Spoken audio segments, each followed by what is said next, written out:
Hello students, आज मैं आपके सामने लेकर आई हूँ वन शॉट ऑफ फ्लैमिंगो। तो आज हम पढ़ने वाले हैं सारे फ्लैमिंगो के चैप्टर्स वन शॉट में। जल्द से जल्द इसको कवर करेंगे। साथ के साथ मैं आपको इसके की पॉइंट्स और इसके इंपॉर्टेंट पॉइंट्स भी लिखवा दूंगी, जो कि आपके लिए इंपॉर्टेंट हो जाएंगे। किसके लिए? आपके एग्जामिनेशन के लिए और आपके आंसर राइटिंग के लिए। ठीक है, तो ये सिर्फ वन शॉट आपके सिर्फ चैप्टर की समरी ही नहीं, साथ के साथ आपके आंसर्स के लिए भी इंपॉर्टेंट हो जाएगा। तो सभी बच्चे इसको बहुत अच्छे से देखें, समझें, जो समझना है बताएं प्लीज। ठीक है, स्टार्ट करते हैं आज का session one shot of Flamingo by me. ये दे रखा है आपके सामने। पहला चैप्टर जो आपका आता है बच्चों, वो आता है आपका किसका? The last leaf. ये रहा द लास्ट लीफ लेसन है। ठीक है, बाय ये किसका है? अल्फोंस और डोटेन ने इसको बोला है। ठीक है, इसके बारे में लिखा है। ये इसके राइटर हैं। सभी बच्चे ध्यान रखें, ये इसके राइटर हैं, क्योंकि बच्चे क्या करते हैं, पोइट और राइटर में कंफ्यूज होते हैं। तो याद रखिएगा, ये इसके राइटर हैं। स्पेलिंग्स का सभी बच्चे ध्यान रखेंगे।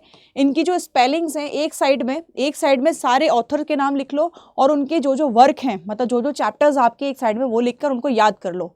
और अपने लॉन्ग क्वेश्चन की जो पहली लाइन लिखना, उसमें ये बताना कि कौन, ये जो लॉन्ग क्वेश्चन आपका आया है किस चैप्टर का है, इसके ऑथर कौन है। ठीक है, चलो आगे चलते हैं, समझते हैं। और क्या दे रखा है?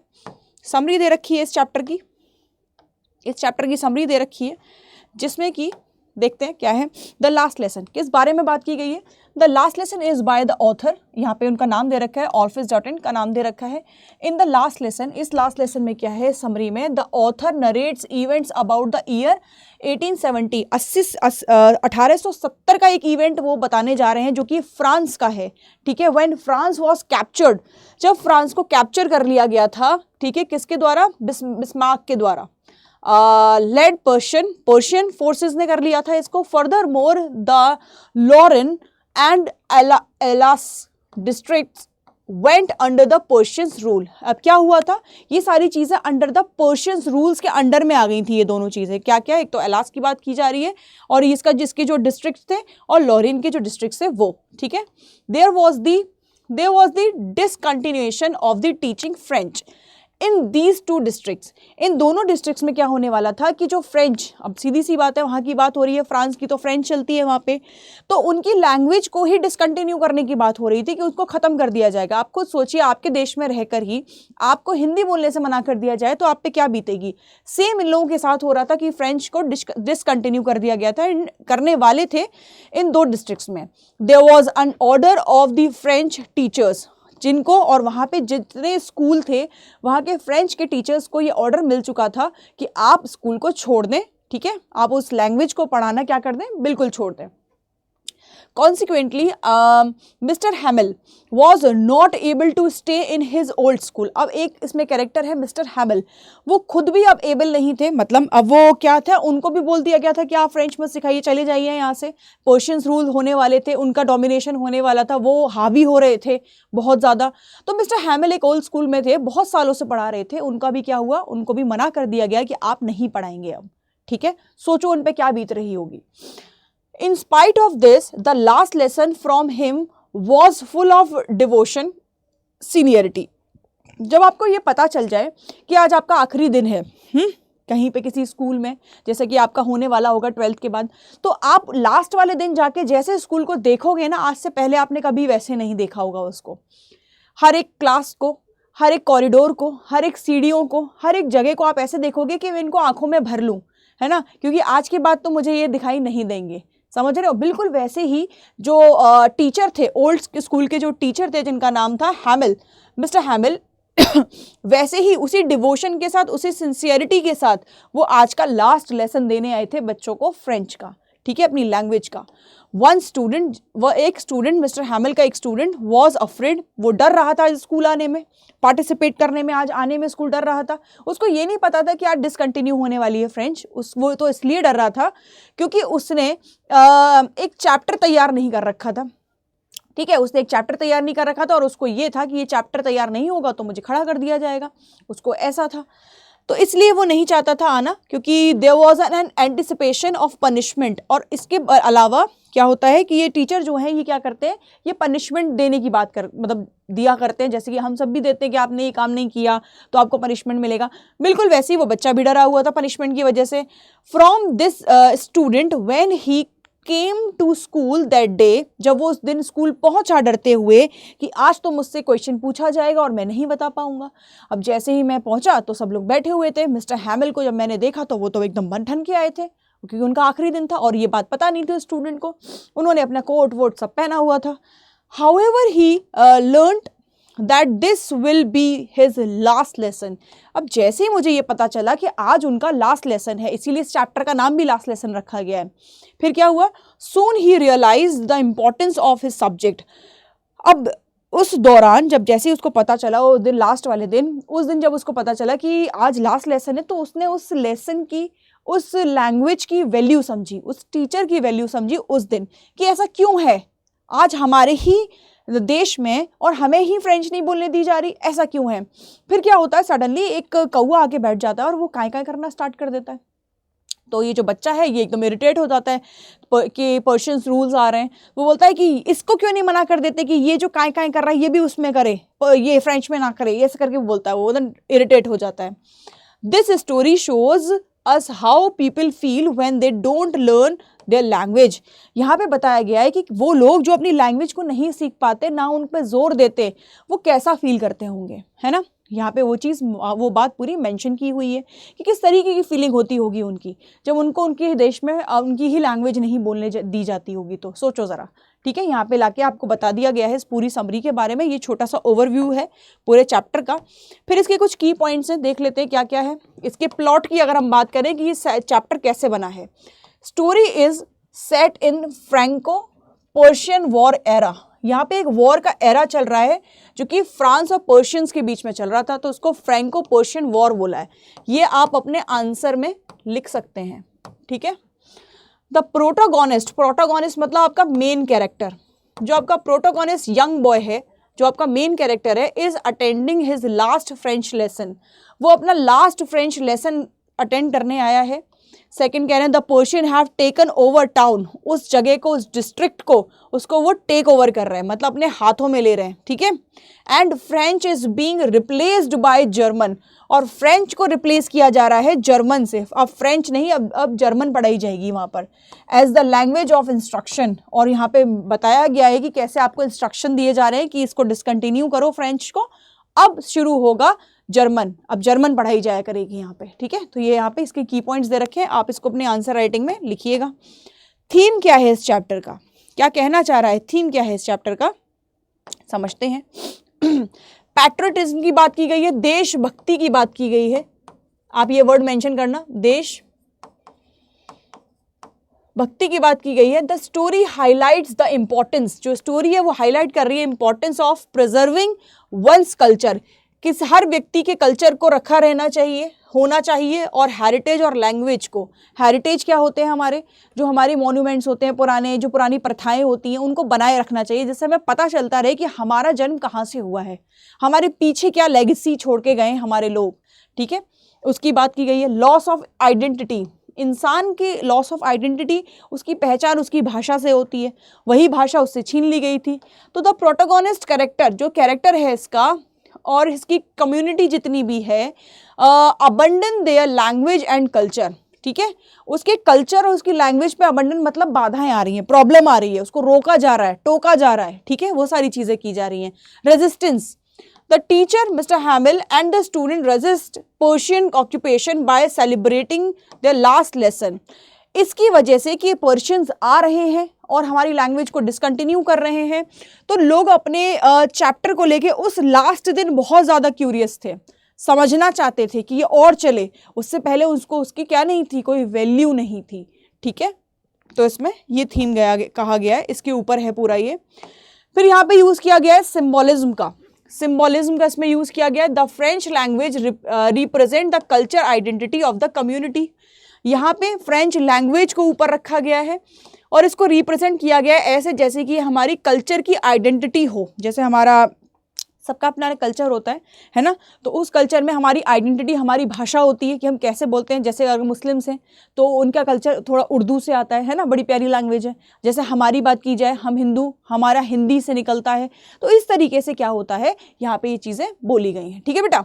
फिर उसमें क्या दे रखा है इसके अलावा, the black board where the Hamel writes वाइव ला फ्रांस। अब वो क्या लिखता है लास्ट में, वाइव ला फ्रांस। इसका मतलब होता है लास्ट में जब अपने ब्लैक बोर्ड पर वो लिख के जाता है आखिरी लेसन के बाद में, वाइव ला फ्रेंच। ये सभी बच्चे इसको याद रखेंगे, ये आप अपने मेंशन करेंगे आंसर में। लॉन्ग लिव फ्रांस, लास्ट में वो लिखता है, एक फ्रेंच में एक वर्ड लाइन लिखता है क्या, वेव ला फ्रांस। इसका मतलब कि फ्रांस को एक लंबा क्या मिले, जिंदगी मिले। Symbolise the resistance against the Persian occupation. Persian occupation के रेजिस्टेंस की यहाँ पे बात की गई है, मतलब कैसे पर्शियन लोग उसके ऊपर हावी हो रहे हैं, उनको रोकने, उनको थमने की बात की गई है यहाँ पे। कैरेक्टर देखते हैं क्या क्या है इसमें। हैमिल है, मिस्टर हैमिल, ये जो ओल्ड टीचर हैं, the teacher is symbol of the patriotism and resistance. Patriotism, देशभक्ति की बात की गई है, ठीक है। He is determined to teach his students. वो पूरी तरीके से डिटरमाइंड मतलब दृढ़ निश्चय हैं अपने स्टूडेंट्स को पढ़ाने के लिए, ठीक है। The importance of their language, और समझाना चाह रहे हैं कि हमारे लैंग्वेज की क्या इंपॉर्टेंस है। अगर तुम ही नहीं बोलोगे, तुम ही नहीं सीखोगे तो कौन बोलेगा इस चीज़ को। जैसे कि हिंदी ले लो, अगर हम ही नहीं बोलेंगे तो कौन बोलेगा इसको, बाहर के देश के थोड़ी बोलेंगे, ठीक है, बाहर के देश के थोड़ी बोलेंगे इस चीज़ को। तो जब तक हम सब हिंदुस्तानी मिलके इसको नहीं आगे बढ़ाएंगे, ठीक है, सारे लोग मिलकर, तो कैसे चलेगा ये। बाहर के देश के अमेरिकन थोड़ी हिंदी बोलने बैठेंगे। जब आप ही वैल्यू नहीं करोगे तो बाकी कैसे करेंगे। तो यहाँ पे उसके बारे में बात हुई कि अपने कल्चर, अपने हेरिटेज को आपको बचाए रखना है, ठीक है। द प्रोटागोनिस्ट, और जो आपका मेन कैरेक्टर है, द यंग बॉय, एक यंग लड़का है, is representation of the community. ये कम्युनिटी की रिप्रेजेंटेशन बता रहा है, पूरी कम्युनिटी की, ठीक है, फ्यूचर के लिए, कि फ्यूचर में भी आगे ऐसा होगा कि थोपा जाएंगी चीज़ें आपको, लेकिन आपको नीचे नहीं झुकना है। He is eager to learn the preserve his culture and heritage, और लोगों को सीखना चाहिए अपने कल्चर के बारे में, हमारा कल्चर क्या कहता है, हमें क्या करना चाहिए, ना कि दूसरों की बातों में आकर उसको छोड़ देना चाहिए, ठीक है। इसके बाद आपके पास सेकेंड चैप्टर आ रहा है जो कि आपका है लॉस्ट स्प्रिंग। एनीस जंग ने इसको लिखा है, ठीक है। शॉर्ट स्टोरीज में मैं आपको समझा रही हूँ आपके पेपर के हिसाब से, जो मैं पॉइंट्स लिख रही हूँ, इंपॉर्टेंट पॉइंट्स और की पॉइंट्स, जिसका आप जरूर ध्यान रखें, ठीक है, इस चीज को ध्यान रखें। लॉस्ट स्प्रिंग नेक्स्ट चैप्टर है जिसको एनीस जंग ने लिखा है, एनीस जंग ने लिखा है, जिसको ध्यान रखें। इसकी समरी क्या कहती है, इसकी समरी कहती है, the lost spring summary describe the terrible condition of poor. गरीबों की जो स्थिति है दुनिया में उसको डिफाइन कर रही है ये वाली, है ना। स्प्रिंग को लॉस्ट करना, स्प्रिंग मतलब, स्प्रिंग किसको बोलते हैं, स्प्रिंग बोलते हैं कौन सी ऋतु होती है, बसंत को, बसंत को बोला गया। बसंत यहाँ पे बच्चों को बोला गया है ना, वो खत्म होता जा रहा है, वो खत्म हो गया है। कैसे पढ़ते हैं, चिल्ड्रन को बोला गया है यहाँ पे, बच्चों को। These children are those who didn't get enjoy childhood. ये वो बच्चे हैं जो बेचारे अपने चाइल्डहुड को ही एंजॉय नहीं कर पा रहे, बचपन को ही नहीं एंजॉय कर पा रहे। क्यों, क्योंकि इनको बचपन में काम करना पड़ रहा है, because of the prevailing socio economy condition in this world. क्योंकि इस दुनिया में जो सोशियो इकोनॉमी है, लोगों के पास पैसे की कमी, वो दिखाती है एक क्या, कि बच्चों से उनका बचपन छीना जा रहा है, उनसे काम करवाया जा रहा है छोटी उम्र में। आप देखते होंगे ढाबे वाबों पर बच्चे काम करते रहते हैं, फैक्ट्रीज में, तो वही यहाँ पे मेंशन किया गया है। This is something that one can see all over world. ये ऐसा है जैसे कि कोई देख रहा है, ये सिर्फ ऐसा नहीं है कि इंडिया में ही, आपको पूरी दुनिया में दिखाई देगी ये सारी चीजें, कि चाइल्डहुड में कैसे काम, जिसको बोलते हैं ना चाइल्डहुड लेबर, उसके बारे में बात की गई है। These children don't have the opportunity. इन बेचारे बच्चों के पास ये अपॉर्चुनिटी ही नहीं मिली इनको कभी, कि कभी स्कूल जाएं, कभी स्कूल जाने का मौका मिले इनको। Moreover there is a lot of pressure, even इनके ऊपर इतना प्रेशर होता है on these children to enter into labour early in the life. Early in a life में लेबरिंग करने का, इनको काम करने का इतना प्रेशर होता है इनके ऊपर कि इनको करना ही पड़ता है, क्योंकि इनकी जनरेशन ही यही कर रही होती है। पापा भी यही कर रहे हैं, दादाजी भी यही कर रहे हैं, तो सीधा सीधा इनको भी यही चीज करनी पड़ेगी, ठीक है। वही चीज दे रखी है यहाँ पे। दीज अनफॉर्चुनेट चिल्ड्रन, ये जो अभाग्यशाली, भाग्यशाली नहीं अभाग्यशाली बच्चे जो हैं, इनको फोर्स किया जाता है लेबर करने के लिए, और इनके घर के द्वारा ही किया जाता है, क्योंकि स्थिति इतनी खराब है, खाने को नहीं है। अब इंसान खाएगा कि पहले स्कूल जाएगा। मेन सबसे पहले अगर देखा जाए प्रायोरिटी पे क्या रखोगे, ऑब्वियसली खाना, जिंदा रहने के लिए। This certainly denies them education as well as the opportunity to have enjoyment. यहाँ कह रहे हैं this certainty, this certainly denies the education as well as opportunity have enjoyment. अब इन बेचारे बच्चों को ये अपॉर्चुनिटी जो एजुकेशन की है ये मिल ही नहीं पा रही है, ठीक है। तो जब ये नहीं मिल पा रही अपॉर्चुनिटी तो एंजॉयमेंट तो बहुत ही दूर की बात है। The author Annie's young raises voice, इन्होंने इस बात के ऊपर आवाज उठाई, इस एलिमेंट के ऊपर, किस एलिमेंट के ऊपर, चाइल्ड लेबर के ऊपर।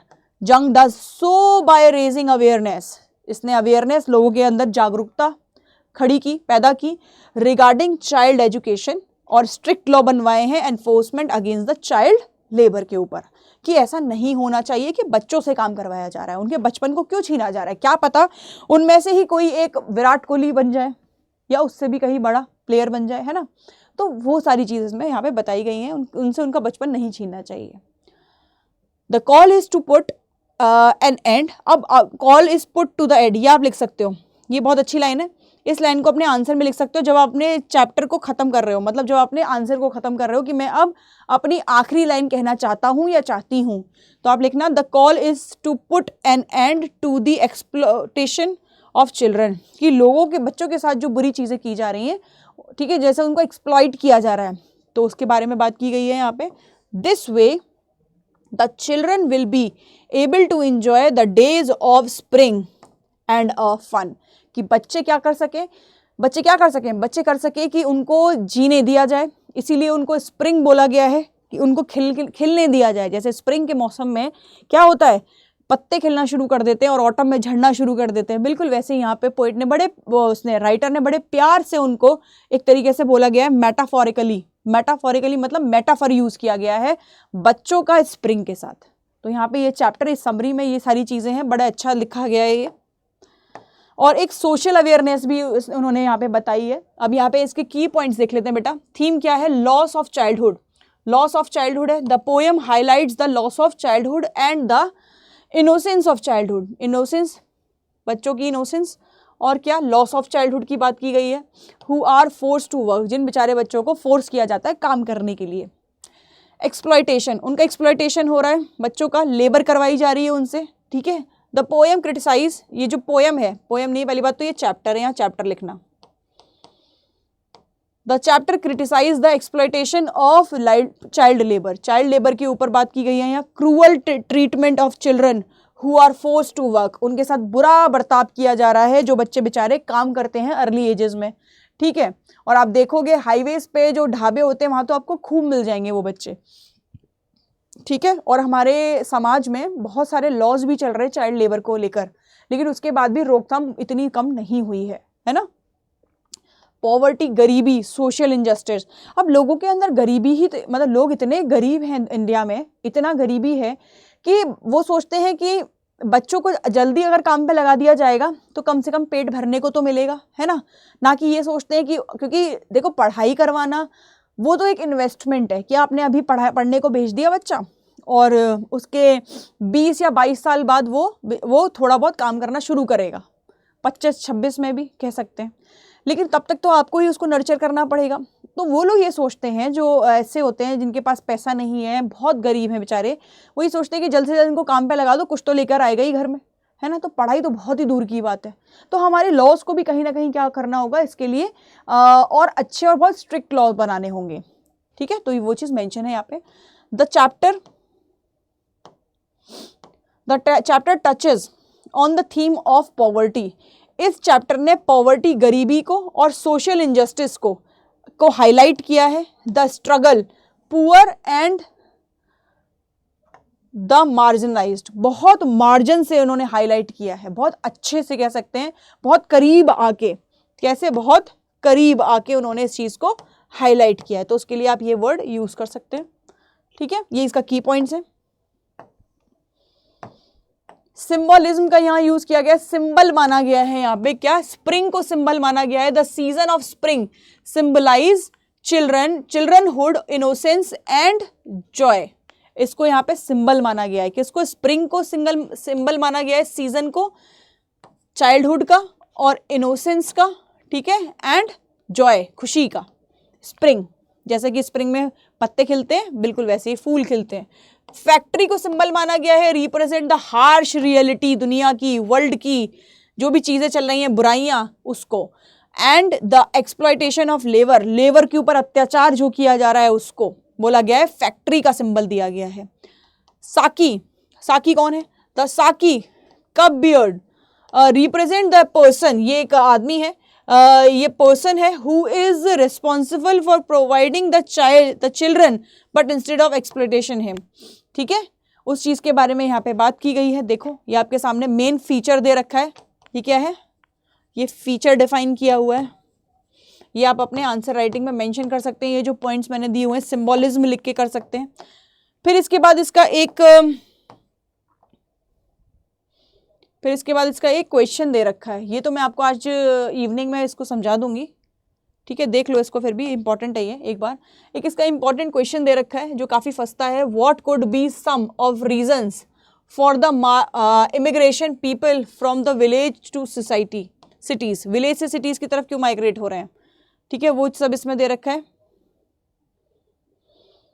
पीपल इमिग्रेट बाहर जा रहे हैं विलेजेस से सिटी की तरफ, सर्चिंग ऑफ लिविंगहुड, जीने का जरिया, जीने का जो क्या है मतलब कैसे कह सकते हैं कि लिविंगहुड बोलते हैं उसको हिंदी में कि जीने का एक वे, मतलब पैसा कमा के जीने का लिविंगहुड बोलते हैं उसको। मुझे हिंदी का वो एग्जैक्ट वर्ड याद नहीं आ रहा है।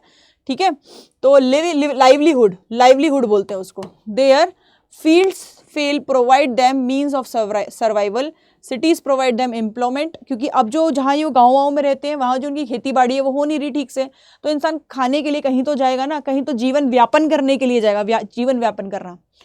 तो वो लोग सिटीज में पहुंच जाते हैं और वहां पे उनके साथ क्या किया जाता है? Jobs, other means of getting food. Job का उनके लिए मतलब सिर्फ यही है कि फूड, खाना मिल जाए। The problem case of poor is to feed the hungry members, survival of the primary concern. सबसे पहला कंसर्न उनका यही होता है कि कैसे ना कैसे करके पेट भर जाए। ठीक है, बच्चों को काम पे लगाओ, चाहे उसके लिए कुछ भी करो। तो ये उनका मेन फीचर है, देख लो एक बार। फिर इसके बाद आपके पास चैप्टर आता है आपका थर्ड चैप्टर। कौन सा चैप्टर है आपका?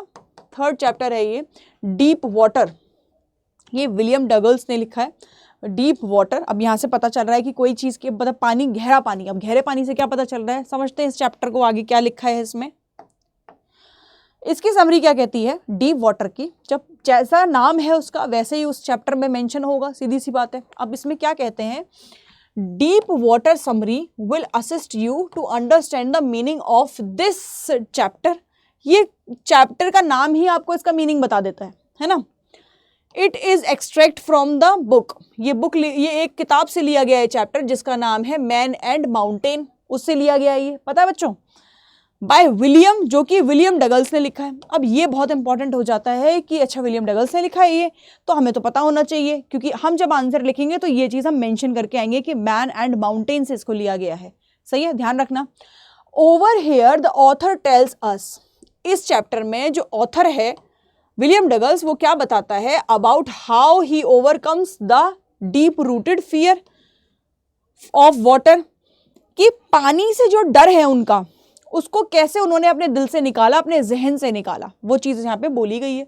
We learn that the author develops fear of water following to very dreadful incident. ये तब हुआ जब उसके साथ दो ड्रेडफुल, बड़े भयानक से इंसिडेंट हो गए पानी को लेकर, क्योंकि वो डरता था पानी में जाने से। सही है, दिस इज फर्स्ट वन। अब पहला वाला बताने जा रहे हैं। ही इज 4, जब वो 4 साल का था। When a wave knocks him down, एक वेव नॉक ने क्या किया? उसको गिरा लिया। Similarly in the second one in 11 year of age, और क्या हुआ? एक सेकेंड, क्या हुआ? सिमिलरली जब वो दूसरी बार जब वो 11 साल का था तब इसके साथ एक इंसिडेंट हुआ, है ना। यहाँ पे तो उसको एक वेव ने, जब अपने फादर के साथ जाता है, सही, समुद्र के पास, तो एक लहर आती है बड़ी तेज जो कि उसको थोड़ा पानी में नीचे तक ले जाती है, डुबा देती है, एक तरीके से कह सकते हैं। एक तो तब हुआ उसके साथ ये इंसिडेंट और वो घबरा गया इस बात से, और दूसरा हुआ जब वो 11 का था, एक 4 का था, एक 11 का था, तब हुआ। एक bully thrown him in the deep water, deep end the pool and almost drown. वो बैठा हुआ था एक स्विमिंग पूल के पास, तो एक आता है लड़का, ठीक है, जो कि बड़ा शैतान होता है, बड़ा लड़का होता है, और वो आके उसको धक्का दे देता है उस पूल के अंदर। वो बिल्कुल डूबने ही वाला होता है कि तभी आके उसको कोई बचा लेता है ना। तो 11 साल का था तब एक ये वाला इंसिडेंट हुआ था। तो उस लड़के पे बहुत डांट पड़ती है कि तुमने ऐसा क्यों किया। अब वो कहता है कि जब मैं पानी में जा रहा था ना, तो मुझे एक टाइम बाद ऐसा लगा कि मेरे को बड़ा रिलैक्स मिल रहा है, क्योंकि जब हम डेथ के पास जाते हैं ना, जब बहुत बड़ी बीमारी या किसी उससे डेथ के पास जा रहे होते हैं, मतलब एट द एंड सबका डेथ ही है, तो हम कहीं ना एकदम शांत, एकदम काम हो जाते हैं, समझ रहे हो, और खुद से ही इतना वैसे हो जाते हैं जैसे बेहोश हो गए होते हैं, तो एकदम शांत हो जाता है। यहाँ पे बिल्कुल वैसे ही दे रखा है यहाँ पे कि एकदम ड्रॉन जब वो हो रहा होता है एकदम शांत हो जाता है। Thus having gone through such a scary experience, लेकिन जब उसे होश आता है तो वो बहुत डर जाता है। क्यों? क्योंकि वो बहुत ज़्यादा भयानक एक्सपीरियंस था उसके लिए। फियर ऑफ वाटर डीपली, और उसको फियर ऑफ वाटर, पानी से डर शुरू हो जाता है। However, he does work really hard to overcome it. बड़ी मेहनत करता है बेचारा कि कैसे ना कैसे इस फियर से बाहर निकल पाए, खुद को पुश करता है, सारी चीज़ें करता है। Finally, we learn about the measures he takes to overcome the fear. अब फाइनली वो अपने आप को, जब वो बड़ा हो जाता है, खुद से जब वो पुश करता है, तो वो कोशिश करता है ओवरकम करने की फियर को, ठीक है। Moreover he accomplished in overcoming the fear and giving us all a great lesson to determination and will power. और ये कब होता है? जब वो अपने अंदर ये दृढ़ निश्चय कर लेता है कि उसको इस पानी में उतरना है ना, और अपनी विल पावर को स्ट्रॉन्ग कर लेता है। इसका मतलब ये है कि जब भी हमें कभी ऐसा लगे कि यार हमसे मैथ्स नहीं हो रही, यार हमसे इंग्लिश नहीं हो रही, तो दृढ़ निश्चय कर लो कि ऐसे कैसे नहीं हो रही, सबसे हो रही, हमसे कैसे नहीं हो रही, क्यों भाई, ऐसा क्या ही है जो हमसे नहीं हो रहा। तो बस वही उसने किया, चीज़ों को ओवरकम किया, अपनी फियर को, और ज़्यादा डिटर्मिनेशन के साथ वो वापस उतरा, और फाइनली उसने वो चीज़ अचीव कर ली। सही है। इस चैप्टर में एक तरीके से मोटिवेशन भी दे रखी है साथ के साथ देखा जाए तो ये था हमारा डीप वाटर की समरी। आगे देखते हैं क्या है। अब बेटा इसके आते हैं की पॉइंट्स। की पॉइंट्स में सबसे पहले इसका थीम क्या कहता है, ये चैप्टर कहना क्या चाहता है। ये चैप्टर कहता है कि फियर और उसके ऊपर करेज, जैसे कि माउंटेन ड्यू, डर के आगे जीत है, बिल्कुल वही। The story explores the theme of the fear courage. ये स्टोरी एक्सप्लोर करती है थीम को करेज के, फियर के ऊपर करेज होना चाहिए। Highlight the author's fear, author का जो फियर था किसको लेके, वाटर को लेके, and how eventually overcome it, और कैसे वो उससे ओवरकम कर जाता है, उससे बाहर निकल आता है, उस पर जीत हासिल करता है, कॉन्क्योर करता है। ठीक है। नेक्स्ट दे रखा है प्रिजर्वेंस एंड डिटर्मिनेशन, उसके अंदर की दृढ़ निश्चयता कि वो कैसे उससे बाहर आता है, ओवरकम कर पाता है।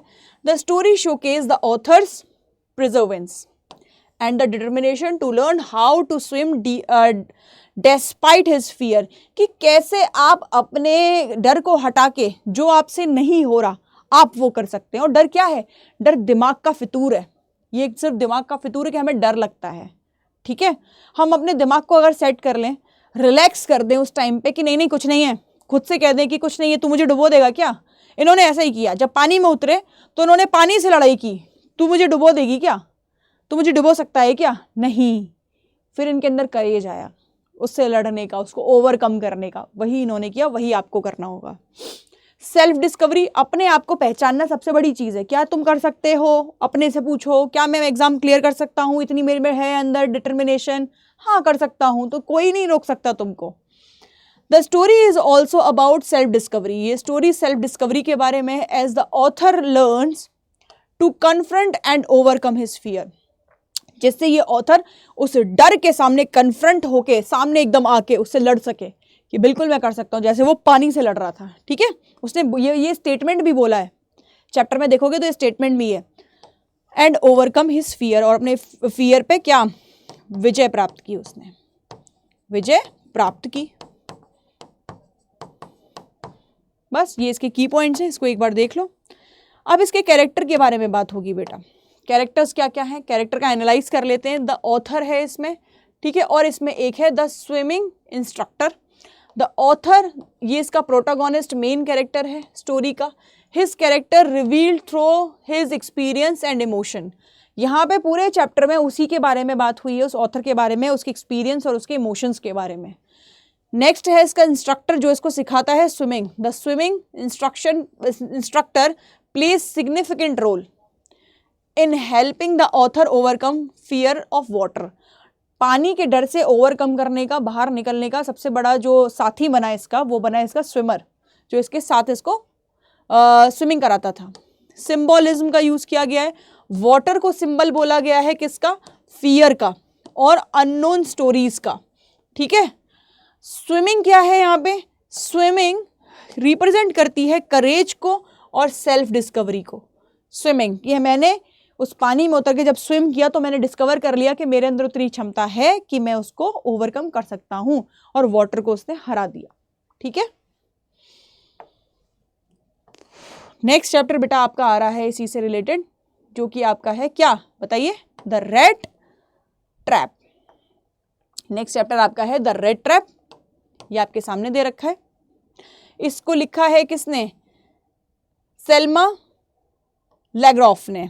लेग्रॉफ ने लिखा है, सेल्मा लेग्रॉफ ने लिखा है इसको। ये सब याद रखें बच्चों, है ना। नेक्स्ट देखते हैं इसमें क्या दे रखा है, क्या कहती है इसकी समरी, क्या कहती है इसकी समरी देख लेते हैं एक बार। द रेड ट्रैप समरी, ये जो रेड ट्रैप की समरी है, इज अबाउट अ मैन। ये एक आदमी के ऊपर है जो कि एक पेडलर है, जो कि क्या है? Who is a peddler. ये आपको पता चलेगा आगे पढ़ के कि पेडलर क्या होता है। He has a pessimistic attitude. इसका पैसिमिस्टिक एटीट्यूड है। पैसिमिस्टिक मतलब ये हर चीज में निराशावादी है। यार ऐसे नहीं होगा, यार ऐसे नहीं होगा, यार मुझसे नहीं होगा, हर चीज में निराशा देखता है। एक निराशावादी को पैसिमिस्ट बोलते हैं। और इसी का अपोजिट अगर बात करें तो एक होता है आशावादी, उसको ऑप्टिमिस्टिक बोलते हैं। ठीक है। एटीट्यूड टुवर्ड्स द वर्ल्ड, दुनिया को लेकर इसका जो एटीट्यूड है वो पैसिमिस्टिक है। यार ये क्या है, दुनिया कैसी है यार, ये दुनिया बहुत निराशा वाली है। The peddler has not always been like this. एक पैडलर को ऐसा नहीं होना चाहिए पहली बात तो। And was fine man before, उसको तो एक पहले से ही एक अच्छा आदमी फाइन मैन होना चाहिए। However due to misfortune he now resorts to selling rat trap. अब वो जब रेड ट्रैप मतलब ये पहले क्या करता था कि रेड ट्रैप जहाँ पे चूहों को पकड़ने के लिए वो जो आता है ना, चूहों को पकड़ने वाला, ये वो बेचा करता था। उसके बारे में है ये बात। Bagging and even stealing the survive, और अपने सर्वाइवल के लिए रेड ट्रैप तो करता ही था, साथ के साथ चोरी चकारी भी छोटी मोटी कर लिया करता था अपने सर्वाइव के लिए, जीवन व्यापन के लिए। Moreover he also views the world as a big rat trap, और उसके बाद ये जान लेता है कि जो दुनिया है ना ये बहुत बड़ी रेड ट्रैप है, पूरी दुनिया ही रेड ट्रैप है, रैट्स को पकड़ने का एक पिंजरा है भैया ये। ठीक है। He believes that much similar to the cheese we put mice, जैसे कि हम एक चीज का टुकड़ा चूहे को पकड़ने के लिए रेड ट्रैप के अंदर रख लेते हैं, बिल्कुल वैसा ही जो हमारी डिजायर है हम मनुष्यों की, वो हमें इस पूरी दुनिया के झमेले में फंसाए रखती हैं। वो हमारे लिए एक चीज है और हम उसमें फंसते चले जाते हैं, ये चाहिए वो चाहिए, फिर ये चाहिए फिर वो चाहिए, वैसे। सही है। द वर्ल्ड ऑफर्स अस, दुनिया हमें ऑफर करती है मटेरियलिस्टिक चीजें। आज ये वाला फोन होना चाहिए, आज वो वाला फोन, आज ये वाली गाड़ी, वो वाली गाड़ी। ठीक है। आगे कह रहे हैं so when we fall for these things, जब हम इस ट्रैप में फंस जाते हैं, इन चीजों को पाने के ट्रैप में फंस जाते हैं, and takes everything away from us, तो हम अपने से सारी चीजों को दूर कर देते हैं, सारी जैसी जो हमें भगवान ने हमें दी है, कि उनकी आस्था, हमारे अंदर जो ह्यूमैनिटी है उसको सब साइड में कर देते हैं। फिर तो दूसरे की चोरी कर लो वो भी सही लगता है ना, दूसरे का माल मार लो वो भी सही लगता है। In this story a young generous women, एक यंग जेनरस वुमेन है, takes in the rat trap sell, thus the generosity and kindness she shows changes his pessimistic take on life. This story teaches about the essential human goodness we all must possess. यहाँ इस story में बताया है कि देखो इस trap में मत फंसो, अपने अंदर की जो अच्छाइयाँ हैं जो भगवान ने आपको एक मनुष्य बनाने के लिए डाली हैं उसको रखो अपने अंदर, जानवर मत बनो। ठीक है। क्या करना है, अपने अंदर की अच्छाइयों को बनाए रखना है, ह्यूमैनिटी को बचाए रखना है, ना कि इस ट्रैप में फंसना है कि हमें ये भी चाहिए वो भी चाहिए, इस चक्कर में हम दूसरे का खराब कर रहे हैं कुछ, है ना। तो वो नहीं होना चाहिए। ये इसकी समरी थी। नेक्स्ट आपको बच्चों जो इसका दे रखा है वो दे रखे हैं इसके की पॉइंट्स, जो आपको अपने आंसर राइटिंग में मेंशन करने हैं। क्या करना है, अपनी आंसर राइटिंग में मेंशन करना है। उससे पहले हम थोड़ा सा पानी पी लें। आप भी पानी पी लीजिए सभी बच्चे।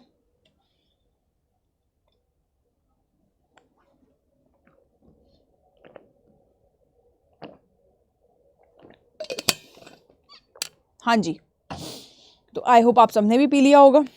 पानी वानी लेके बैठा करो भाई, पानी वानी पिया करो, पानी ज़्यादा पिया करो, ठीक है। अब बात हो रही है की पॉइंट्स की। की पॉइंट्स क्या कहते हैं इसके? काइंडनेस, दयालुता और जेनरोसिटी, ये एक मनुष्य को मनुष्य बनाती है। जब यही खत्म हो जाएगा उसके अंदर, तो वो जानवर से कहीं कम नहीं है। This story highlight the importance of kindness, kindness की इंपॉर्टेंस बता रखी है, जेनरोसिटी की, दोनों की बता रखी है। As seen the captain's treatment of the peddler, यहाँ पे बता रखा है कि कैसे वो पैडलर वो उसी को बोला गया है, ठीक है, कैसे क्या करता है ये ट्रीटमेंट करता है उस कैप्टन का, कैप्टन्स ट्रीटमेंट, मतलब कैप्टन की ट्रीटमेंट से कैसे वो जेनरोसिटी से वो पैडलर चेंज हो जाता है, ये पैडलर चेंज हो जाता है। फिर इसके बाद है रेडेम्पशन और द ट्रांसफॉर्मेशन, कि इंसान का ट्रांसफॉर्मेशन कैसे होता है। ह्यूमैनिटी एक ऐसी चीज़ है ना कि आपको कोई कितना भी, जैसे गांधी जी बोलते हैं ना कि मेरे एक गाल पे कोई मारे तो दूसरे पे मैं दूसरा आगे कर दूंगा। अगर उसके अंदर ह्यूमैनिटी होगी तो वो कभी दूसरे पे नहीं मारेगा, और इवन पहले वाले मारने के लिए भी माफ़ी मांग लेगा। तो वही है, the story explores the theme, ये स्टोरी एक्सप्लोर करती है थीम ऑफ रेडेम्पशन का एंड ट्रांसफॉर्मेशन का, as the peddler changed by the captain's kindness, जो उस कैप्टन की काइंडनेस थी कैसे वो उससे चेंज हो जाता है उसके बारे में। यहाँ पे वो कैप्टन उसको, पैडलर को अपना दोस्त बना लेता है, मतलब उसको ये बोलता है कि तुम मेरे दोस्त जैसे हो, दोस्त जैसे हो, चलो तुम मेरे दोस्त हो, अपने घर ले आता है खाने पीने सबके लिए। वो खूब मना करता है कि देखो ऐसा नहीं है, मैं नहीं हूँ तुम्हारा दोस्त, तुम्हें गलत फहमी हो रही है। वो नहीं मानता कि नहीं नहीं नहीं तुम हो। उसके घर ले जाता है, वहाँ पे उसको पता चलता है कि यार ये तो मेरा दोस्त नहीं है। फिर वो उससे खराब तरीके से बिहेव करने लगता है। वो कहता है कि देखो मैंने तो नहीं बुलाया था ना तुमको, तुम तो खुद आए, तुमने मेरे को खुद फोर्स किया था ना। तो वो उसके घर से क्या कर लेता है, चोरी चकारी करना शुरू कर देता है। तो इस तरीके से ये चैप्टर है, इसको एक बार देख लेना, लेकिन लास्ट में उसकी काइंडनेस की वजह से वो क्या होता है, सही हो जाता है। अपीयरेंस वर्सेस रियलिटी, रियलिटी और अपीयरेंस, देखने में इंसान कैसा है और एक्चुअल कैसा है उस पर डिपेंड करता है। The story also touches on the theme of appearance versus reality, as the peddler appearance believes his true nature, जो उसका एक्चुअल नेचर था पेडलर का, वो क्या था, उसकी अपीयरेंस थी, ठीक है। तो उसके बारे में यहाँ पे बात हुई है, ये इसके की पॉइंट्स हैं। नेक्स्ट इस चैप्टर के हम देखने वाले हैं कैरेक्टर, एनालाइज करने वाले हैं इसका कैरेक्टर को, क्या कहना चाह रहा है इस कैरेक्टर के बारे में, कितने कैरेक्टर हैं पढ़ लेते हैं। सबसे पहले दे रखा है the peddler. The peddler is the protagonist character, ये इसका मेन कैरेक्टर है,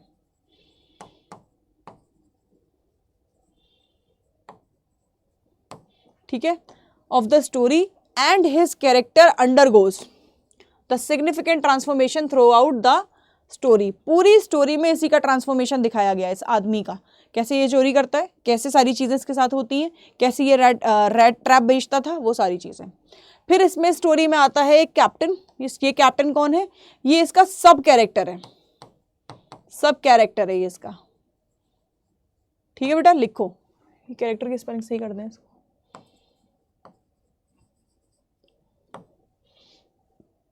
ठीक है, character who plays a crucial role, important role play किया है इसने इसमें, इन द पेडलर्स ट्रांसफॉर्मेशन, उस पेडलर के ट्रांसफॉर्मेशन में, उसकी ज़िंदगी को संवारने में, उसके चेंजेस आने में इसका बहुत रोल है। किसका, द कैप्टन का।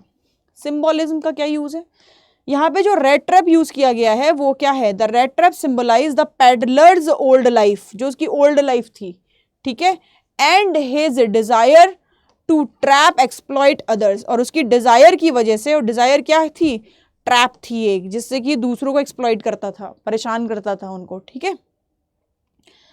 द कैप्टन्स मिशन, कैप्टन का मिशन क्या है पढ़ते हैं।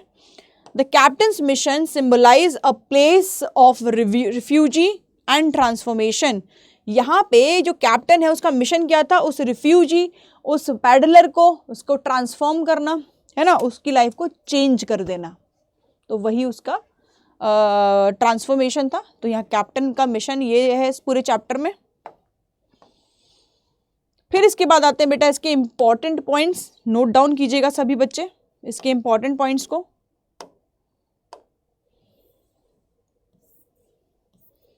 Poets and pancakes interview last है, अच्छा हम आ गए इंपॉर्टेंट पॉइंट्स पे, ठीक है, चलो आ जाओ जल्दी से।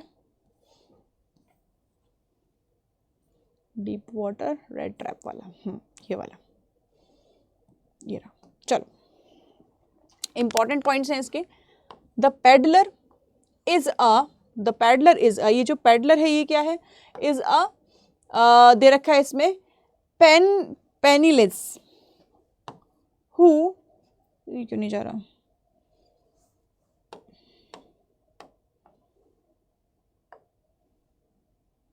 अब ठीक है, यहाँ पे दे रखा है द पेडलर, ये जो पेडलर है is a homeless and a penniless, penniless मतलब इसके पास कोई पैसा नहीं था, विदाउट मनी, सही है। Man who cells red trap, ये क्या करता है, रेड ट्रैप को सेल करता है टू फार्मर्स मतलब किसानों को, क्योंकि उनके खेतों में बहुत चूहे हो जाते हैं, तो इसलिए उसके लिए बात की गई है। The peddler meets a captain, ये पेडलर मिलता है कैप्टन से, who is a kind to him and offers him a shelter और फूड, ये उसको ऑफर करता है खाना और शेल्टर, रहने के लिए जगह। पेडलर इसका नाम पड़ता है, पहले तो ये रेड ट्रैपर ही होता है ना, लेकिन जब ये इससे मिलता है आदमी से, इससे कैप्टन से, तो इसके साथ जैसे इसका ट्रांसफॉर्मेशन होता है तो ये इसको पेडलर बोलता है, और ये खुद को भी अपने को लास्ट में, चैप्टर के लास्ट में पेडलर कह के बुलाता है कि मैं वो नहीं हूँ, रेड ट्रैपर नहीं हूँ, मैं पेडलर हूँ। द कैप्टन्स काइंडनेस, कैप्टन की काइंडनेस, उसकी दयालुता और उसका transformation. The peddler and the begins to see the world of new light, मतलब दुनिया की नई खूबसूरती उसको नए तरीके से दिखाता है। कौन दिखाता है, ये पेडलर दिखाता है, कैप्टन दिखाता है पेडलर को। The peddler returns to his old life but he is no longer the same person, वो अपनी लाइफ तो जी रहा होता है, लेकिन आगे आते आते वो पेडलर बन जाता है रेड ट्रैपर से, मतलब अपनी लाइफ बिल्कुल चेंज कर देता है। और किसकी वजह से होता है ये कैप्टन की वजह से होता है। The story ends with the peddlers reflection, ये स्टोरी जब एंड होती है तो पैडलर का रिफ्लेक्शन पड़ता है ऑन द कैप्टन्स काइंडनेस, कि कैप्टन की काइंडनेस की वजह से उसके जो लाइफ थी वो पूरी की पूरी इम्पैक्ट हो गई और पूरी की पूरी चेंज हो गई, और वो एक अच्छे इंसान में कन्वर्ट हो गया, है ना। सिर्फ किसकी वजह से, ह्यूमैनिटी की वजह से, और वो ह्यूमैनिटी किसकी थी, वो कैप्टन की ह्यूमैनिटी थी। इसके बाद बेटा आपका नेक्स्ट चैप्टर शुरू होगा जो कि आपका है लॉस्ट स्प्रिंग। नेक्स्ट चैप्टर आ गया आपका लॉस्ट स्प्रिंग, ये दे रखा है चैप्टर, एनीज जग ने लिखा है। ये वापस आ गया क्या, ये वापस आ गया ना लॉस्ट स्प्रिंग, नहीं ये नहीं। इसके बाद रेड ट्रैप हो गया, इसके बाद आएगा इंडिगो, गलत आ गए थे हम। इसके बाद आएगा इंडिगो, लुइस फिशर ने लिखा है, ठीक है, फिशर ने लिखा है, लुइस फिशर ने लिखा है इंडिगो। ये वो हमारी महात्मा गांधी वाली स्टोरी है, इसको तो वो समझ लो, और ये इंपॉर्टेंट भी हो जाती है, चंपाना जो इसने मूवमेंट है उससे, ये काफ़ी इंपॉर्टेंट है, तो इसको अच्छे से पढ़ लेना सभी, ठीक है। अगर टाइम मिले तो इसका पूरा चैप्टर पढ़ लेना, ना कि समरी तो मैं अभी करा रही हूँ वन शॉट है इसलिए लेकिन इसका पूरा चैप्टर पढ़ना बहुत ज़रूरी हो जाता है। Indigo summary is going to assist students in learning about the captain in a summarised version. यहाँ पे स्टोरी को स्टूडेंट्स को समझाने के लिए इसको समराइज वर्जन में, छोटे से वर्जन में एक्सप्लेन किया गया, आप समझ लेना।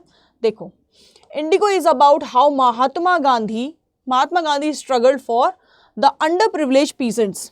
जो पीजेंट्स थे, पीजेंट्स मतलब जिनको खेती बाड़ी, जैसे मेरा खेत है ना, और मैं किसी को हायर कर लूँ कि भाई तुम कल से मेरे खेत पे ये खेतों का काम तुम करोगे और मैं तुम्हें पैसे दे दिया करूंगी इसके, वो पीसेंट्स होते हैं। उनको फार्मर मतलब फार्मिंग करते हैं वो, लेकिन वो उनका खुद का खेत नहीं होता, ठीक है। तो वही बोला गया है।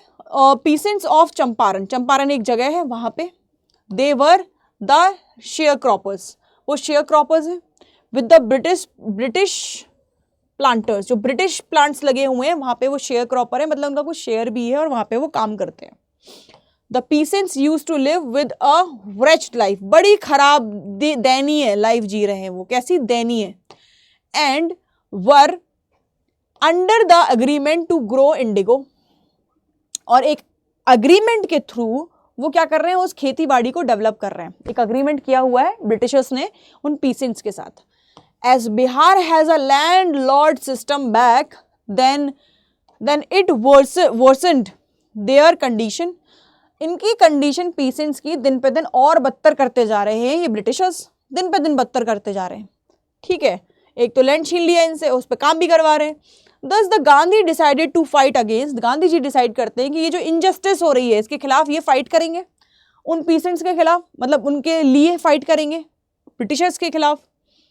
ही वेग्ड अ वॉर, वो एक वॉर छेड़ देते हैं, लास्टेड 2 ईयर, जो कि 2 ईयर के टैकल के बाद खत्म होती है, और जिसमें डिस्क्रिमिनेट किया जाता है उन पीसेंट्स को, बेचारों को। Got justice for the peasants, और उन जो पीसेंट्स हैं उनको जस्टिस दिला देते हैं गांधी जी, ठीक है। आफ्टर दैट, इसके बाद, it helped the peasants, peasants को हेल्प की जाती है, become courageous, aware of their fundamental rights. Even Gandhi ji अपनी वाइफ को भी बुला लेते हैं चंपारण कि इन लोगों को समझाओ, इन लोगों को सिखाओ सारी चीज़ें। कैसे? जैसे उनकी जो बीवियां थी, जो औरतें थी वहाँ पे, गरीबी की वजह से एक ही साड़ी पहन के बहुत टाइम तक रहती थी, तो गंदगी की वजह से उनको प्रॉब्लम आती थी, डेथ हो जाती थी वहाँ पे। तो जब वो लास्ट हो गया, चंपारण मूवमेंट खत्म हो गया, तो सारी चीज़ें सुधारने के लिए भी उनको टाइम लगा, और वो वहीं रुक गए कि मैं वहीं रहता हूँ और चीज़ों को समझाता हूँ, लोगों के अंदर अवेयरनेस लेके आता हूँ कि वो अवेयर नहीं है इस चीज़ से कि क्या चल रहा है उनके साथ। Moreover, Gandhi ji did not just work to tackle political और इकोनॉमिक इशू, उन्होंने पॉलिटिकल और इकोनॉमिक इशू दोनों के ऊपर काम किया वहाँ पे, ठीक है, टैकल किया उन्होंने उसको। But he also took social issues, लेकिन उन्होंने वहाँ पे सोशल इश्यूज भी उठाए, जैसे कि मैं बता रही हूँ कि जो औरतें थीं, बच्चियाँ थीं, वो गंदे कपड़ों में रहती थीं। He worked for provide them with the education, school भी खोले वहाँ पे उन्होंने, जिससे एजुकेशन प्रोवाइड हो वहाँ के लोगों को। हेल्थ से रिलेटेड, हाइजीन से related, taught them self confidence, और उनको सिखाया कि देखो अपने ऊपर भरोसा रखा करो, ठीक है, कोई कैसे भी तुम्हें घुमा दे तो ऐसा ज़रूरी नहीं है कि तुमको घूम जाना है उससे, समझो इस चीज़ को। तो यहाँ पे उनको काफ़ी हद तक उन्होंने समझाया उस मूवमेंट के बाद में, ठीक है। की पॉइंट्स देख लेते हैं इसको। थीम की बात हो रही है, कॉलोनिज्म और एक्सप्लोइटेशन की बात की गई है। द प्ले, ये जो प्ले हाईलाइट करता है exploitation of Indian farmer, Indian farmer को कैसे एक्सप्लॉइट किया जा रहा है, उनका कैसे हैरेसमेंट हो रहा है, वहाँ पे उसकी बात की गई है।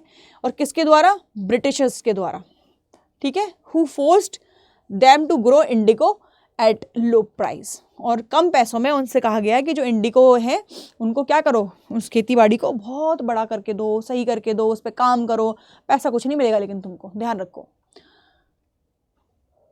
Operation and resistance, the play explores the theme of oppression, oppression मतलब अत्याचार, अत्याचार, ठीक है, and resistance as Gandhi leads the farmer in a non-violent resistance movement against the British colonials, ठीक है। यहाँ पे बोला गया है कि जो अत्याचार कर रहे थे ब्रिटिशर्स, उनके ऊपर कैसे गांधी जी ने ब्रिटिश कॉलोनियल्स, उन लोगों को, उनके अगेंस्ट मूवमेंट क्रिएट किया, चलाया। Non violent resistance, the play showcase Gandhi जीज फिलॉसफी, इनकी फिलॉसफी को, जो गांधी जी की फिलॉसफी थी क्या थी? Non violent. नॉन वायलेंट मतलब अहिंसा के मार्ग पे चलते थे ये, लिख लेना सभी बच्चे, पता है सबको वैसे तो, अहिंसा,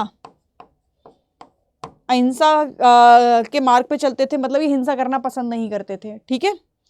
resistance and it's effectiveness in bringing about social changes, और यहाँ पे क्या किया जा रहा था? सोशल चेंजेस, ब्रिंगिंग अबाउट मतलब कैसे चीज़ों को चेंज करना है, सोशल चेंजेस कैसे लाने हैं, उसके बारे में यहाँ पे बात की गई है। समझ आ गया सबको? इसके बाद आगे चलो। नेक्स्ट आपके सामने दे रखे हैं, इसमें कैरेक्टर के एनालाइज दे रखे हैं। क्या है कैरेक्टर के एनालाइज? महात्मा गांधी के बारे में क्या दे रखा है, समझो इस चीज़ को ज़रा। महात्मा गांधी जी के बारे में दे रखा है, ये सेंट्रल कैरेक्टर है इस पूरे चैप्टर के, ऑफ द प्ले, ये प्ले के Leeds the farmer in their resistance movement against the British colonist, और ब्रिटिश के खिलाफ ये क्या कर रहे हैं, यहाँ पे एक मूवमेंट कर रहे हैं चंपारण में। राजकुमार शुक्ला इसके मेन कैरेक्टर हैं, जो कि जाते हैं इनके पास और इनसे कहते हैं कि देखो ऐसा ऐसा हो रहा है हमारे चंपारण में, आप प्लीज़ हमारे साथ चलिए। तो ये कहते हैं कि तुम एक टाइम ले लो, उसके बाद मुझे मिलना। तो जो ये हैं राम कुमार शुक्ला, ये पीछे पड़ जाते हैं इनके कि आप मुझे बता दो कि कहाँ मिलना है, कहाँ नहीं मिलना। ये पीछे पड़ जाते हैं और ये इनको चंपारण ले जाके ही मानते हैं। राजकुमार इज़ अ फार्मर, ये फार्मर है, who approach Gandhi ji for help के लिए अप्रोच करते हैं इनको, एंड बिकम अ की फिगर, और ये की फिगर होते हैं, मेन फिगर हैं इस चैप्टर के, चंपारण मूवमेंट के मेन फिगर हैं ये। जस्टिस सर फ्रैंक, ये कौन है? Justice sir Frank is a British colonialist, ये एक ब्रिटिश कॉलोनियस्ट है, who represent the oppressive regime and determination to crush farmers resistance। ये पूरी का पूरा दबाव बनाए रखता है कि कैसे ये खत्म करेगा इन लोगों को, ठीक है, कैसे सारी के सारे क्रश कर देगा, इन्हें बर्बाद कर देगा इन फार्मर्स को, और इनकी सारी जितने भी खेत हैं उन सबको हड़प लेगा। ये वो आदमी है। इंपॉर्टेंट पॉइंट्स हैं इसके, देखो बेटा एक बार इंपॉर्टेंट पॉइंट्स देख लो इसके। द प्ले इज सेट इन चंपारण, ये चंपारण में पूरा प्ले हुआ है। डिस्ट्रिक्ट इन बिहार, जो कि बिहार का एक डिस्ट्रिक्ट है। इन इंडिया 1917 की बात हुई है। गांधी जीज visit to Champaran is a turning point, ये गांधी जी की जो विजिट थी चंपारण में, ये एक टर्निंग पॉइंट थी कि कैसे फार्मर की लाइफ में चेंजेस आ सकते हैं, है ना। तो यहाँ से चेंज हुआ, फार्मर की लाइफ चेंज हुई। The play as he decides to support the farmers in their resistance movement, और कैसे इनके सपोर्ट से फार्मर की लाइफ में क्या हुआ, चेंजेस आए और ये मूवमेंट आगे बढ़ा। The play highlights the atrocities committed by the British colonists against the Indian farmer। इन्होंने इंडियन फार्मर के ऊपर एक कह सकते हैं कि लॉ टाइप का बना लिया था कि इनको ऐसे ऐसे काम करना है और हम इन्हें पैसे नहीं देंगे उसके लिए, वो सारी चीज़ इसमें मेंशन थी। इंक्लूडिंग फोर्स्ड लेबर, लेबर के लिए फोर्स किया जाता था इनको, और इनको एक्सप्लॉइट किया जाता था, इनको ना पैसा दे के, काम बहुत ज़्यादा करवा के, ज़रूरत से ज़्यादा, वो सारी चीज़। Gandhi ji is non violent, मतलब जो उनके अहिंसावादी रेजिस्टेंस था उनका मूवमेंट जो था, shown to be effective, effective साबित हुआ बेटा। ये कैसा साबित हुआ, ये इफेक्टिव साबित हुआ। और आगे बोल रहे हैं Gandhi ji is non violent, हाँ ठीक है, bringing about the social change and forcing British colonist to reliant.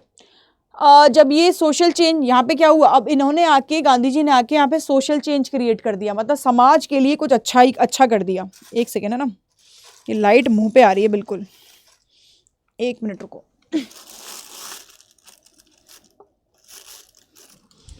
अभी ठीक है, अभी ठीक है ना, बिल्कुल आंखों पे आ रही थी ये।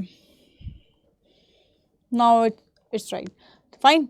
The play ends with the British colonist agreeing to investigate the farmers grievance. उनका जो दुख था, फाइनली गांधी जी ने आके उसको समझा, ठीक है। ये जो प्ले एंड होता है तो ब्रिटिश के जो कॉलोनिस्ट हैं अग्री कर जाते हैं इस बात के लिए कि ठीक है, हम इन्वेस्टिगेट करके देखते हैं कि इनके साथ क्या क्या गलत हुआ है फार्मर्स के साथ, तो हम देखते हैं। मतलब ये मानने को भी तैयार नहीं थे, लेकिन गांधी जी ने वो मूवमेंट किया तो इन्होंने मानना भी शुरू किया।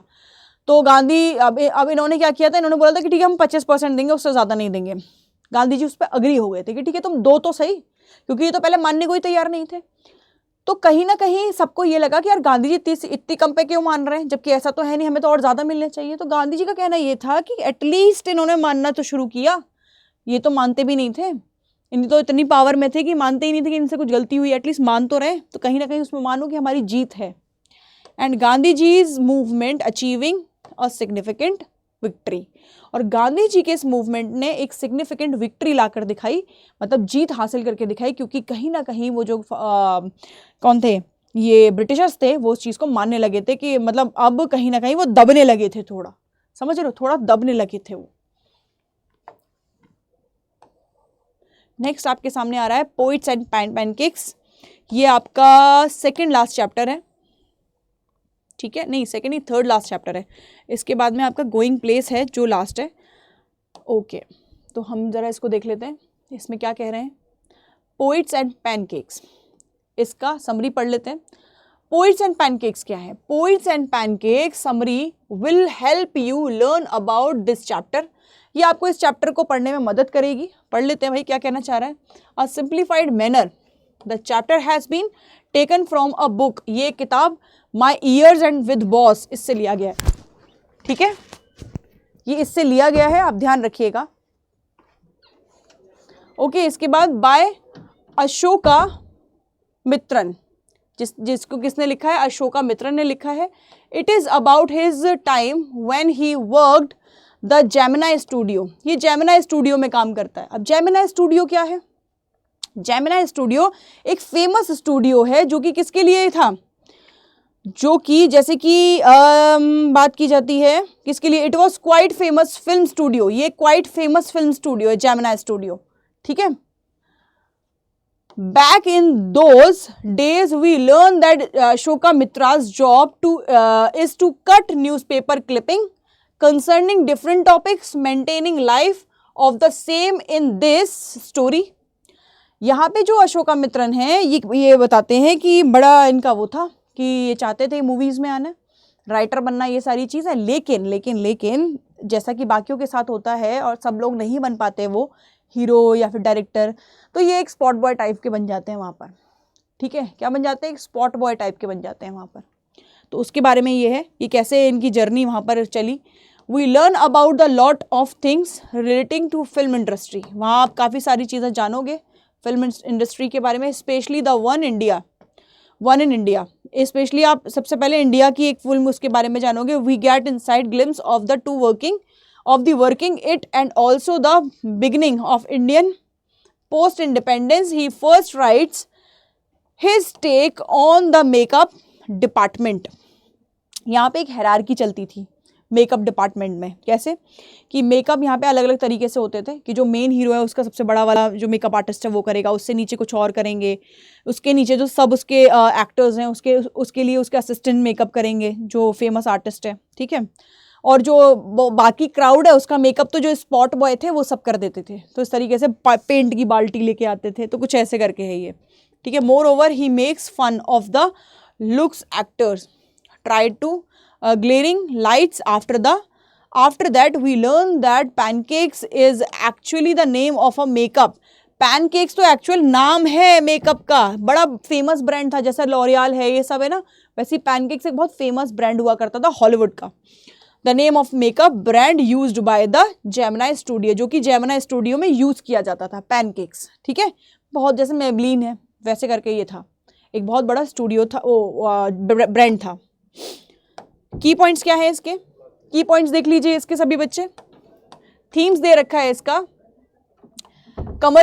कमर्शलाइजेशन ऑफ आर्ट की बात हो रही है। The story highlights the tension between art and commerce as the printing press prioritising profit over artist merit, या आर्टिस्ट की मेरिट के ऊपर उसको दिया जाता था। जैसे कि मैं सबसे मतलब बात करूँ, जैसे मैं अगर एक्ट्रेस हूँ तो मेरा जो मेकअप होगा वो हायरार्की में सबसे ऊपर वाला मेकअप आर्टिस्ट करेगा, उससे नीचे और उससे नीचे और उससे नीचे और सबसे नीचे वालों को तो स्पॉट बॉय जो है ना, जो स्पॉट करते, लाइट्स वाइट सेट करते हैं, वही मेकअप कर देते हैं।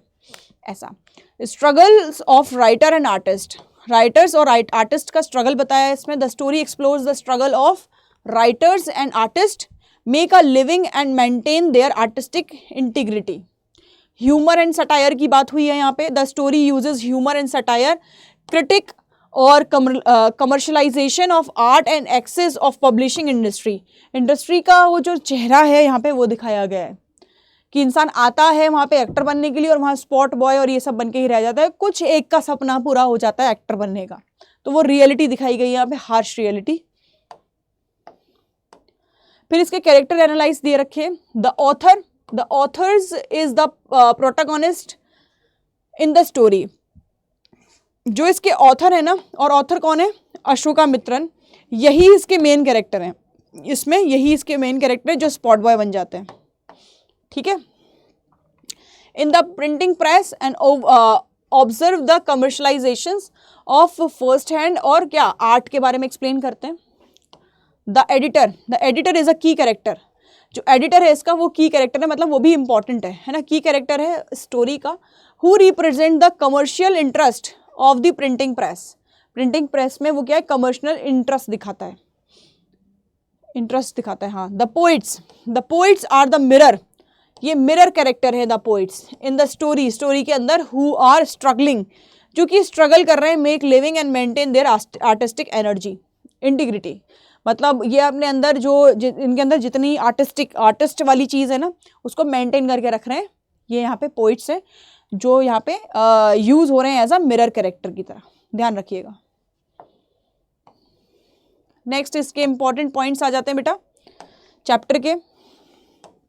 The story is a set printing press in Chennai, यहाँ पे ये प्रिंटिंग प्रेस कहाँ है, चेन्नई में है, वेयर द ऑथर वर्क्स, जहाँ ये ऑथर काम करता है, Ashokamitran. The printing press is more interested in publishing cook books other commercial titles than literary works. यहाँ पे ये सारी चीज़ें ये करी जाती हैं कमर्शियल टाइटल्स के लिए और cook books. The author observe the struggle of poets and writers to make a living and maintain their artistic integrity. इसके बारे में बात हुई है, ये इंपॉर्टेंट पॉइंट्स हैं, इसके देख लेना, अपने आंसर में लिखना बहुत ज़रूरी है। The story uses humour, satire और ह्यूमर का यूज़ किया गया है हंसी मजाक के लिए, to critique commercialising of art और एक्सेस द पब्लिशिंग इंडस्ट्री। और यहाँ पे पब्लिशिंग इंडस्ट्रीज जो हैं उनके बारे में एक्सप्लेन किया गया है। टाइटल जो है इसका, the title poets and pancakes, ये रेफर करता है प्रिंटिंग प्रेस को, ठीक है। Preference of publishing cook book on literary works, जो कि लिटरेरी वर्क्स जैसे पोयम, पोइट्रीज, ये सारी चीज़ें हुई, उसके बारे में बात की जाती है यहाँ पे। नेक्स्ट आपके सामने है आपका चैप्टर द इंटरव्यू। नेक्स्ट आपका चैप्टर है the interview, part 1 part 2, 2 parts में ये डिवाइड है। देखो इसकी समराइज फॉर्म देख लो एक बार जल्दी से। ये क्या है, the interview summary is a simplified version, ये सिंप्लीफाइड वर्जन है of the chapter using easy language. यहाँ पे चैप्टर्स में कैसे इसको ईजी लैंग्वेज में बनाया जाए उसके ऊपर है ये पूरा। जैसे कि पहले में चैप्टर में expert taken from the penguin book of interviews, ये कुछ एक्सपर्ट्स हैं और इस पेंगुइन बुक में से उसको लिया गया है। द राइटर क्रिस्टोफर सिल्वेस्टर, जो राइटर हैं इसमें the Christopher Sylvester, in this chapter the author talks about the technique of interview, a new way of the interrogating. जैसे कि पुलिस इंट्रोगेट करती है ना मुजरिम को कि बता तूने किया है कि नहीं किया ये काम, बता जल्दी, ऐसे वैसे ही ये जो चैप्टर इंटरव्यू, यहाँ पे कुछ पोइट्स का मानना ये है पार्ट 1 में कि देखो इंटरव्यू एक ऐसी चीज़ है कि जो कि बहुत गलत चीज़ है, इंट्रोगेशन टाइप का, एक तरीके का इंट्रोगेशन है, दूसरा वे है ना, जैसे पुलिस करती है ना, बिल्कुल वैसा ही कि हमारी मर्जी नहीं है भाई आंसर देने की, हम क्यों दें आंसर, ठीक है, पीछे पड़ जाने वाली चीज़ है कि क्यों दें आंसर इस चीज़ का, बताओ ज़रा, है ना, बताओ ज़रा। तो यहाँ पे वो चीज़ दे रखी है, इंट्रोगेटिंग का नया तरीका है, पहले पार्ट में बताया। He talks about the with reference to the field of journalism, एक तरीके से जो जर्नलिस्ट होते हैं वो क्या करते हैं, एक तरीके से आपको पीछे पड़ जाते हैं आपके कि भाई नहीं आंसर दो, आंसर दो, आंसर दो, आंसर दो इस चीज़ का, और हमें नहीं देना भाई आंसर उस चीज़ का। तो इंटरव्यू काफ़ी सारे राइटर्स को पसंद नहीं था। Moreover he also discusses the importance of the interview in new technique.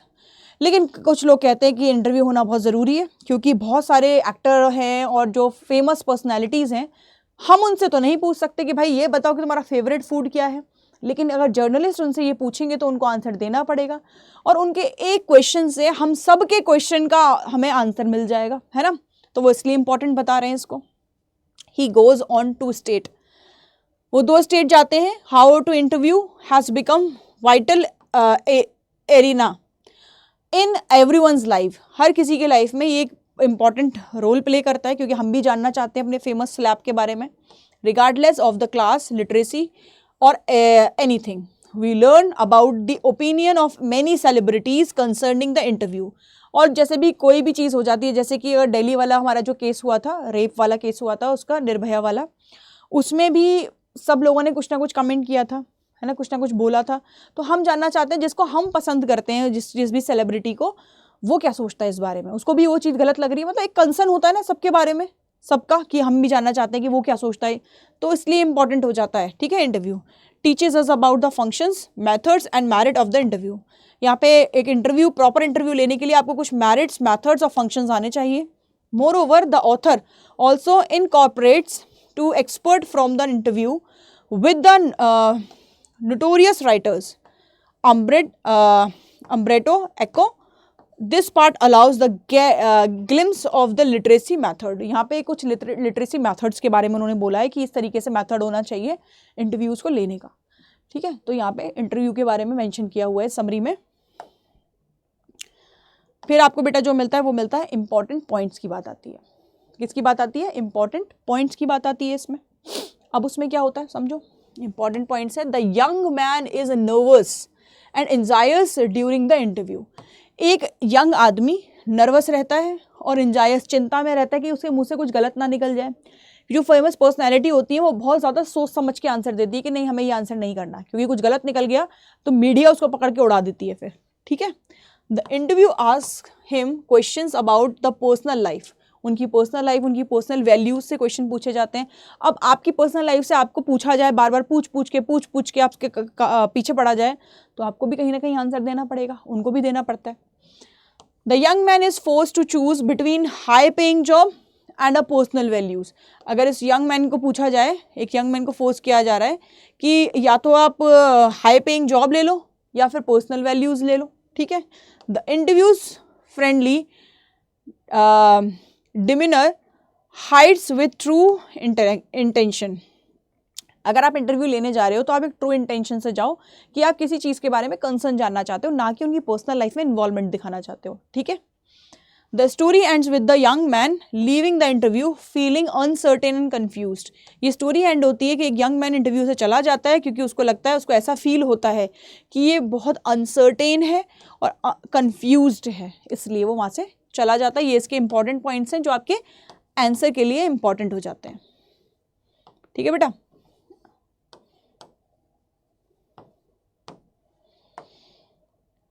इसके बाद आपका आता है लास्ट चैप्टर। लास्ट चैप्टर है आपका गोइंग प्लेस। लास्ट चैप्टर है बेटा आपका गोइंग प्लेस। इसको देखिए, ये इंपॉर्टेंट है। इसमें क्या कहना चाह रहे हैं, समरी है, इसमें समरी दे रखी है। समरी क्या है, going places summary will help you get better understand of the story written by A.R. Barton. A.R. Barton ने इसको लिखा है, देख लो सभी बच्चे। It revolves around the fantasies and day dreaming. यहाँ पे पूरी चीज़ इमेजिनेशन वाली है, दिन में ख्वाब देखना, डे ड्रीमिंग करना, उसके बारे में यहाँ पे बात की गई है, ठीक है। The story tells us about the teenage period where people are often found day dreaming which is far from reality. This period is also about desire. इस चैप्टर में desire, day dreaming, achieving the impossible, वो चीज़ें जो possible नहीं उनको achieve करने की चाह। In addition teens usually have a hero they look up to adore this age. However, the main background of the story is indeed a reality. It tells about the girl Sophie. यहाँ पे एक लड़की है Sophie, वो एक ऐसी लड़की है जो कि इमेजिनेशन में ही रहती है। उसको एक बुटीक खोलना है, उसको एक बुटीक खोलना है। वो अपनी घर की स्थिति नहीं देखती है, वो झूठ पे झूठ बोलती चली जाती है। जैसे कि आपका एक चैप्टर, आपने कार्टून देखा होगा कि नोबिता ने अपना एक फैंटेसी वर्ल्ड बना रखा है ना। वो समझता ही नहीं है कि पढ़ना भी ज़रूरी है। वो शिजुका के साथ सोचता रहता है कि यहाँ जाऊँगा वहाँ जाऊँगा, बिल्कुल वैसा ही कुछ है इसमें भी, ठीक है। Who belongs to lower middle class, ये लड़की लोअर मिडिल क्लास से बिलोंग करती है।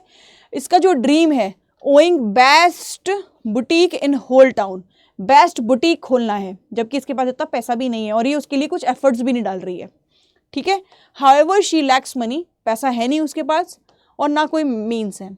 Sophie looks up to young football player. Sophie कहती है, एक झूठ बना लेती है कि उसने एक यंग फुटबॉल प्लेयर को देखा है जो कि उसका भाई का भी फेवरेट है, उसके पापा का भी फेवरेट है। ऐसा वो झूठ बोल देती है, देख रहे हो कितना बड़ा झूठ बोल देती है घर पे आके, जिसका नाम है डैनी केसी, जिसका नाम है डैनी केसी उस फुटबॉलर का।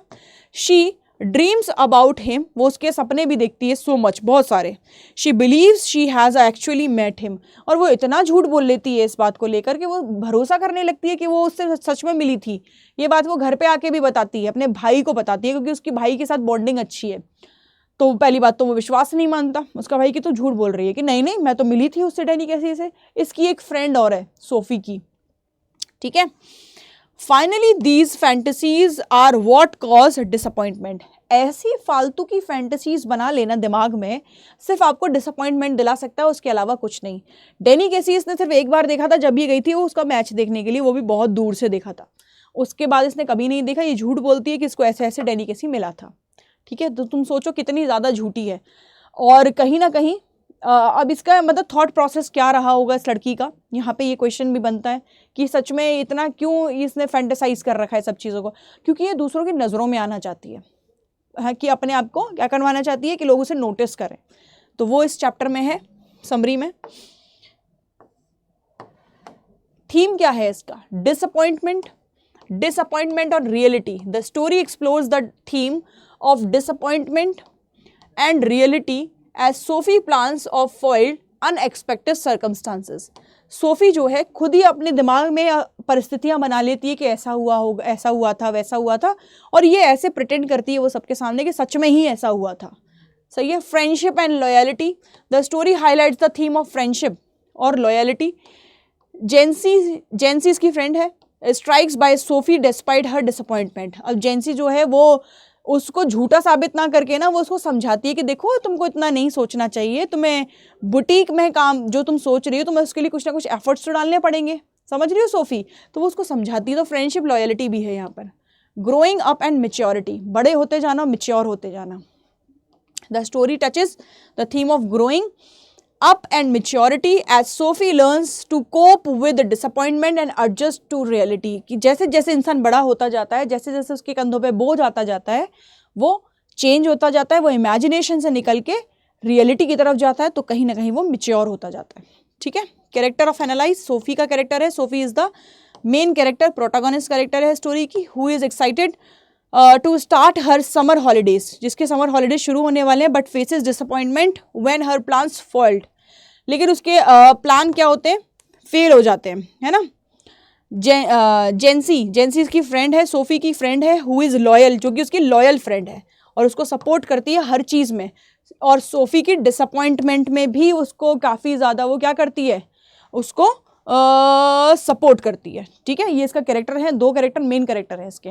डेरिक ऐसी कोई मेन कैरेक्टर नहीं है, वो एक फुटबॉल प्लेयर है, बस इतना है। और इसका एक ब्रदर है जिसको ये बहुत मानती है, उससे सारी बातें करना चाहती है। उसका जो भाई है ना वो शहर में जाके काम करता है और उसको ऐसा लगता है सोफी को ये वहाँ जाता होगा, ये उनके साथ वहाँ पे इसके फ्रेंड्स होंगे, ये जहाँ पे काम पे जाता होगा वहाँ पे भी उनके साथ खाना खाने जाता होगा, जबकि ऐसा नहीं है। वो बेचारा अपना काम करता है, जैसे तैसे कमा के लाता है घर को पालने के लिए, क्योंकि ये मिडिल क्लास फैमिली से बिलोंग करती है। फिर इसके इंपॉर्टेंट पॉइंट्स दे रखे हैं कुछ। Sophie and Jency are excited to start summer holidays, दोनों एक्साइटेड हैं समर हॉलीडेज के लिए, गर्मी की छुट्टियों के लिए। Sophie plan to go to seaside foiled with her family, car break down. Sophie ऐसा प्लान करती है कि वो सी साइड जाएगी, और when her family's car breaks down, अपने भाई के साथ, सोफी को ऐसा लगता है कि उसको उसके भाई के साथ घूमने जाना चाहिए शहर, और वो उसके साथ गाड़ी में जाएगी और वो लोग मज़े से सी साइड हो निकल के जाएंगे, ऐसा वो सोचती है। Jansie strike by Sophie despite her disappointment, Jansie उसको हमेशा सपोर्ट करती है, और जो भी उसकी रियलिटी या फिर उसकी अनरियलिस्टिक चीज़ों में भी, लेकिन उसे समझाती भी है, लॉयल फ्रेंड भी है। Sophie learns to cope with disappointment and adjust the to reality, Sophie को फाइनली रियलाइज होता है कि उसको एडजस्ट करना पड़ेगा रियलिटी से, जो सच्चाई है, ना कि अपनी इमेजिनेशन में जीना होगा। The story ends with the Sophie and Jansie's finding alternative ways enjoy their summer holidays. Finally उन दोनों को क्या करना पड़ता है कि अपने जो ऑल्टरनेटिव ढूंढना पड़ता है कि नहीं भाई ऐसे तो हमारे समर वेकेशन नहीं हो पाएंगे ढंग से एंजॉय, तो हम इसका कुछ और निवारण ढूंढते हैं। ठीक है। ये इसका दे रखा है मेन आइडिया। इसके बाद ये आपका खत्म होता है। यहाँ पे फ्लैमिंगो में मैंने आपको जितने भी इंपॉर्टेंट पॉइंट समझाए हैं वो बहुत इंपॉर्टेंट है, जो आप अपने आंसर राइटिंग में लिख सकते हैं लॉन्ग क्वेश्चन में। सभी बच्चे ध्यान रखिए, छोटी छोटी स्टोरी के मैंने आपको एक कह सकते हैं थोड़ा सा पार्ट बता दिया है। ठीक है। स्टोरी बहुत बड़ी बड़ी है, लेकिन मेन चीज़ें आपको यहाँ पे समझा दी हैं। जिसने पढ़ी भी नहीं होगी स्टोरी उसके लिए भी फ्रूटफुल है ये, और जिसने पढ़ी है उसको एक ओवरव्यू मिल जाएगा, तो ये इंपॉर्टेंट हो जाता है। ठीक है बच्चों, all the best for your exam. अच्छे से एग्जाम देना, की पॉइंट्स, कैरेक्टर्स और इसके मेन पॉइंट्स को मत भूलना, आंसर राइटिंग में मेंशन करना हाईलाइट करके, ठीक है, और उन पे कोट बना के इन्वर्टेड कॉमास में उसको हाईलाइट करना। चलो, थैंक यू सो मच, और फिर all the best, bye bye, take care.